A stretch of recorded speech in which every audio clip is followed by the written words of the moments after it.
The Earth. Is it really just a big ball floating in space? Spinning on its axis at 1,000 miles per hour? Hurtling around the sun at 67,000 miles per hour? Whizzing through the Milky Way at a milk-curdling speed of over 500,000 miles per hour? And warp driving through the heaven at over 500 million miles per hour? And what about the sun? Is it really 93 million miles away and close to 1 million miles in diameter, with a circumference of nearly 3 million miles? And it's constantly illuminating half of our entire Earth's surface with the rotation of the Earth, creating our 24-hour days, our night and days? Or, shh, the Earth is flat.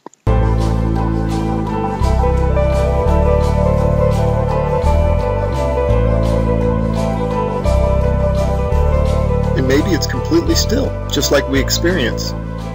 And maybe the sun isn't big, but is very small and very close, and not illuminating the Earth from 93 million miles, but is illuminating locally. And maybe everything, the sun, moon, and stars, are not far away, but are circling overhead relatively close. In this video, we're going to explore the latter option, and at the end, we're going to reveal startling evidence through the use of time-lapse photography that the sun cannot possibly be 93 million miles away, but is in fact very close, and is illuminating locally as it traverses our flat Earth. Oh man, and watch how this sun comes at you. Boom! I mean, come on. And that's all perspective. If you look at jet trails, Google Images, you'll see them. They start out low at the horizon, they come up overhead. Look at that thing. They come up overhead and then they go down to the horizon. Perfectly explains what the sun would do. Here it is going overhead.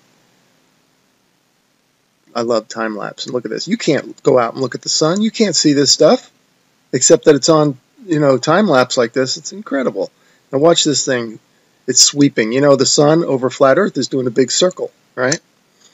Look at this thing. See it sweeping to the right. It's like a lefty bowler. Just toss that down the alley, and there it goes, hooking into the pocket.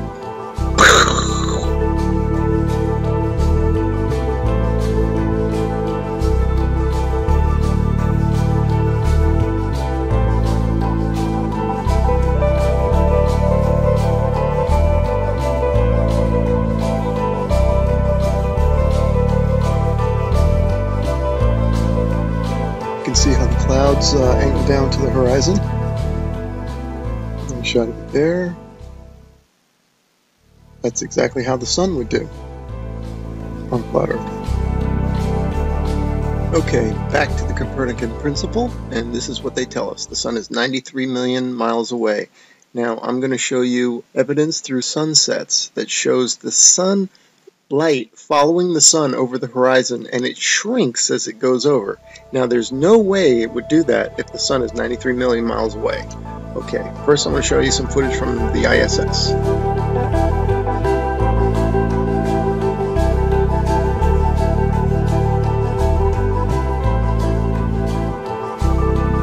Okay, now watch this animation. Watch this sunset. Now this is exactly, if they came to me and said, do an animation, this is how I would do it. If the sun were 93 million miles away. Just like that. Have the whole horizon fade evenly. But that's not what we see.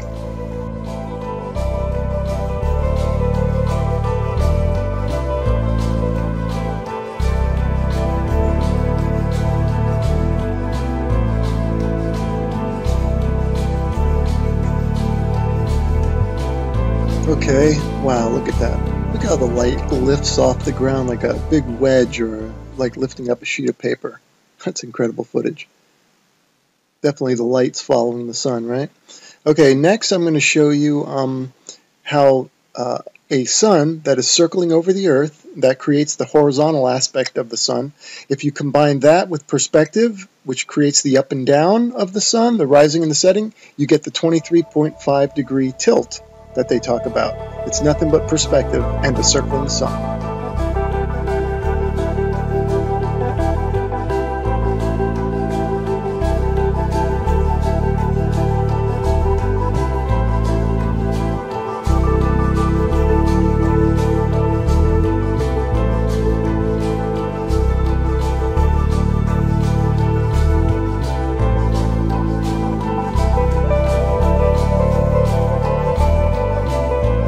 Here's another sun sweeping out a big circle.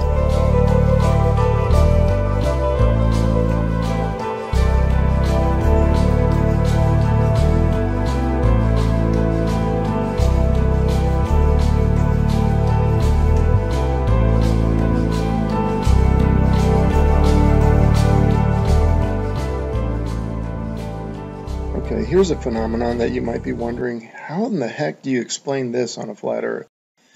Well, this footage is taken from Alaska during the summer, and the sun does look like it's going up and down. The reason it's doing that is that this town in Alaska is not in the center of the sun's circular circuit. In other words, the sun is making a big circle, and the town is not in the center of that circle. So the sun will be closer and further from the viewer with the camera. That will cause it to go higher and lower, and also maybe even bigger and smaller.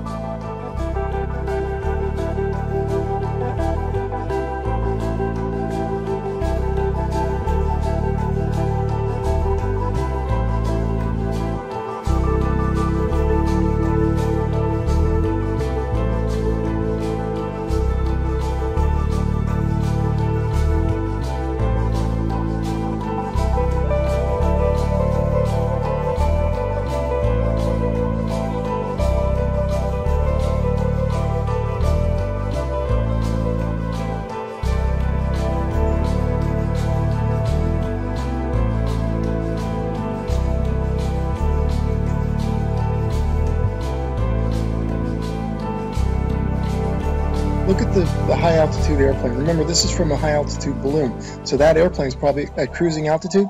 Notice how it looks like it's going up from the horizon. That's exactly how the sun will rise, because that plane is staying parallel to the ground. And now watch, it'll go down to the other horizon. All right, again, perspective, that's how the sun will set. And forget the big ball, that's just due to a GoPro camera. But see how the sun, that's the point of this. And then also, look at the size of the sun, man. Look at that thing. I mean, there's something to it to say that we're higher up our view and the sun looks bigger, and it looks like it's not as high in the sky as it does when we're on the ground. Something to that.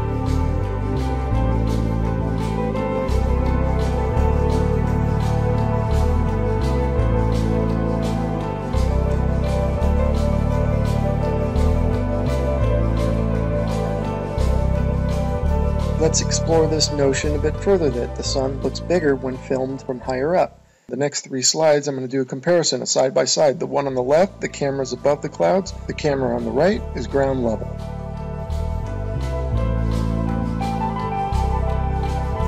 And the point for the side by side comparison from the ground level and the level above the clouds is that above the clouds we're only maybe a mile or so up, and if the sun appears to be closer to the camera, well, that means it's probably much closer, because if the sun were 93 million miles away, a mile closer wouldn't make any difference at all to its visual appearance.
Okay, here's a little illustrator or a little cartoon from a website called timeanddate.com.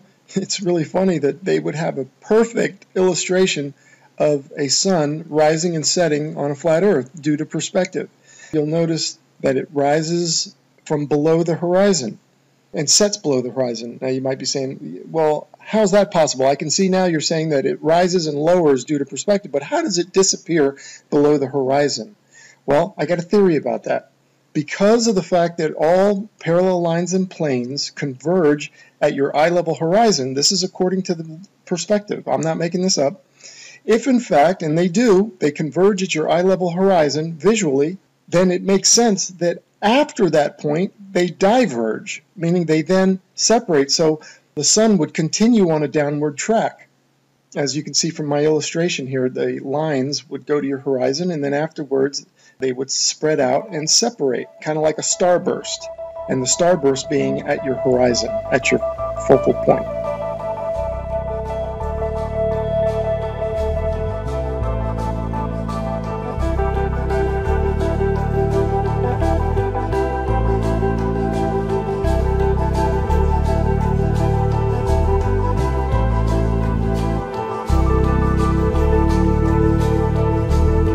Anyway, without further ado, we're going to start talking about, and I'm going to start showing you the time lapse of the sunsets that I'm talking about that clearly show the sun is close and illuminating locally.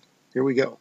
Alright, and here are a couple of time-lapse sunsets, and just like the sunrises at the beginning of this video where you could see the sun coming at you, not maintaining any 93 million mile distance, here you can also see the sun moving away, and it's clearly not due to the rotation of the Earth and a sun that's maintaining 93 million miles away, but the sun is moving over the Earth and moving away from you.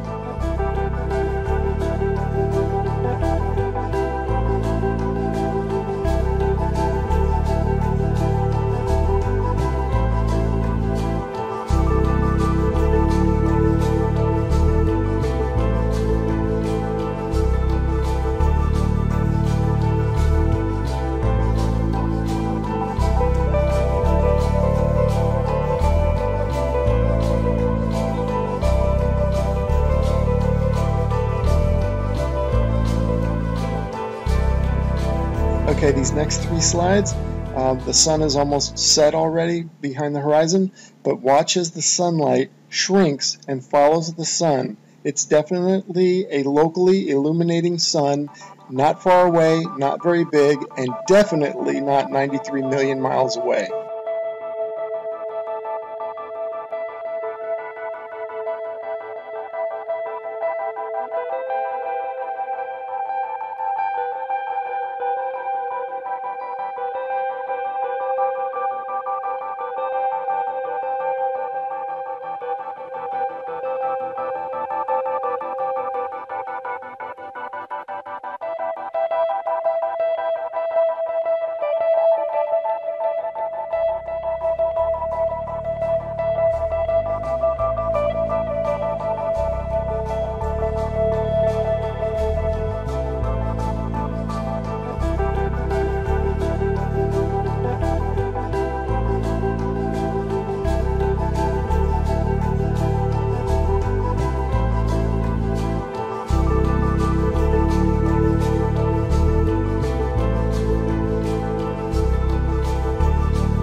Okay, remember this video from the beginning of the video? I showed you this one and how it's circling over the Earth, and watch it sweep to the right like a bowler bowling it in there for a strike. Okay, now I want you to pay attention to the way the light follows the sun. The sunlight's going to shrink, right, as it follows the locally illuminating sun. Now watch this. See it shrinking, following the sun? You do not get that if the sun is 93 million miles away. The entire horizon should fade evenly, just like this supposed shot taken from space of the Earth. You can clearly see the way they depict it. They depict the demarcation between day and night, or light and dark, as a long straight line. And you can see the long straight line moving as one solid piece. That means that the sunset should all fade, the entire horizon should fade evenly. But that's not what we observe, as we will see and as we've seen in the footage so far. The sunlight shrinks and follows the sun over the horizon. So these time-lapse sunsets are definitely the nail in the coffin for heliocentrism.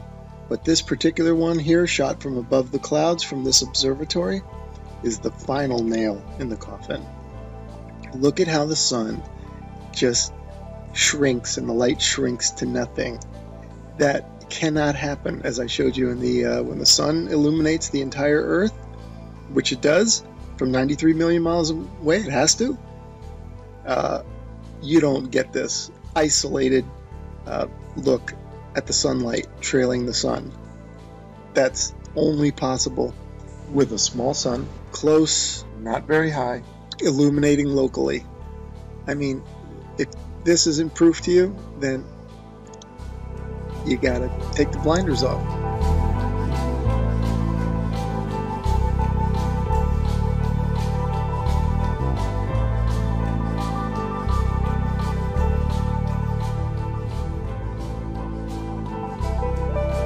Okay, and finally I want to show you some examples of local illumination, or a city in the background. This is from Grand Canyon National Park. You can see Las Vegas is one of them. You can see the stars going down, so you know that's not the sun. That's the glow of Las Vegas, it says. You can see that's local illumination. I'm just making an example showing you here's Tuba City and a little bit of Flagstaff. Now, in this one here, you see two lights. Obviously, we don't have two suns, but these are two cities lit up, and it's just to show it looks just like the sun going over the horizon. That's the point of me showing that. That's local illumination at work. The sun is not 93 million miles away, because if it was, the entire horizon would fade evenly, and the entire horizon would fade at the same time. Not what we see here, which is the small sun cruising over the Earth and the light is following it. Case closed.